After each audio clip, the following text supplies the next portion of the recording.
धरीन चरण डोळ्यान पाहिन रूप तुझे प्रेमे अलंगिन आनंदे पूजन भावे ओवाळीन म्हणे नावा त्वमेव माता पिता त्वमेव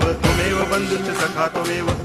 विद्या करुणं त्वमेव सर्वं मम देव कायेन वाचा मनसेन्द्रियैर्वा बुद्ध्यात्मना वा प्रकृति स्वभावा करोमि यद्यत् सकलं परस्मै नारायणायति समर्पयामि अच्युतं केशवं रामनारायणं कृष्णदामोदरं वासुदेवं हरि गिरिधरं माधवं गोपिकावल्लभं जानकीनायकं रामचन्द्रं भजे हरे राम